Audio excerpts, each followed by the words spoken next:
Magandang umaga ng Martes mga kaibigan, July 23, 2024. Latest weather update po tayo ngayon. Pero bago tayo magpatuloy, palike and subscribe po muna and pahit po ng notification bell. Napaka-importante po yan para updated po kayo sa lagay ng ating panahon. So ngayong umaga ng Martes mga kaibigan, ay nakakaranas po tayo ng patuloy na pag-uulan. Sa ilang bahagi po, halos sa Luzon, Visayas at Mindanao ay nakakaranas po ng pag-uulan. Patuloy pa rin po natin binabantayan ito nga pong si Typhoon Karina habang dumadaan po over the Philippine Sea. At kung makikita nyo po sa ating pinaka-live radar ay napakahina o napakabagal po ng kanyang pagkilos papalabas po sa ating bansa. So namataan ang kanyang mata na may layo pong 350 kilometers east of Tuguegarao City mga kaibigan dito po sa Cagayan. At ngayon po, ang kanyang hangin ay nagme-maintain po sa 120 kilometers malapit pa rin po sa sentro na may bugso pong pumapalo ngayon sa 150 kilometers per hour pa northwestward po sa bilis po na 10 kilometers per hour. Masyado pong mabagal yung pagkilos nitong si Typhoon Karina, kaya naman nadadama natin yung pag-uulan, especially po dyan sa may Metro Manila, Luzon, Visayas at Mindanao. Ang ilang bahagi po ng ating bansa ngayon ay tinaas na nga po sa signal number 1 at inaantabayanan po natin kung ito nga po ba'y maitataas sa signal number 2. Tuloy-tuloy po pag-uulan at yung mababang lugar po sa ating bansa, especially sa Metro Manila, ay nakakaranas po ng pagbabaha. Ngayon pa lamang po sinasabi ko sa inyo, mag-ingat tayo sa mababang lugar sa banta ng pagbabaha dahil po sa bagyong Karina.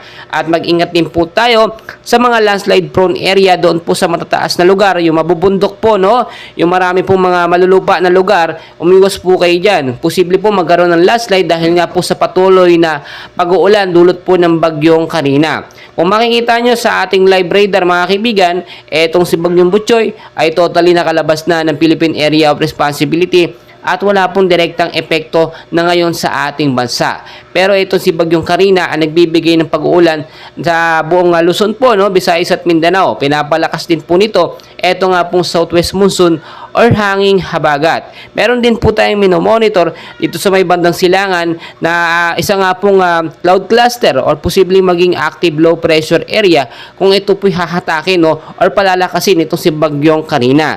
So yung mga lugar natin ngayon mga kaibigan na nakataas po ng signal number 1 ay ito pong sa area po ng Luzon, sa may Batanes, eastern portion po ng Milan, Cagayan, kahapon po medyo talagang maulan po yan at hanggang ngayon nakakaranas pa rin po ng pag-ulan. Kasama rin po dito ang eastern portion po ng Babuyan Island at ilang bahagi po ng northeastern portion po ng Isabela. Nakataas pa rin po dyan ang storm signal number 1 at binabantayan po ito'y posible pong pumalo sa storm signal number 2 dahil nga po sa patuloy na pag-uulan. So ang ilang bahagi ng ating bansa itong extreme northern na portion po ng Mainland Cagayan ay itong pag-uulan po ngayong umaga hanggang sa hapon ay posible pong pumalo sa 100 to 200 millimeters po na pag-ulan. Ibig sabihin po, ito po'y patuloy na pag-uulan. Medyo malakas po ito, posibleng mahina, pero tuloy-tuloy po hanggang sa hapon at sa gabi.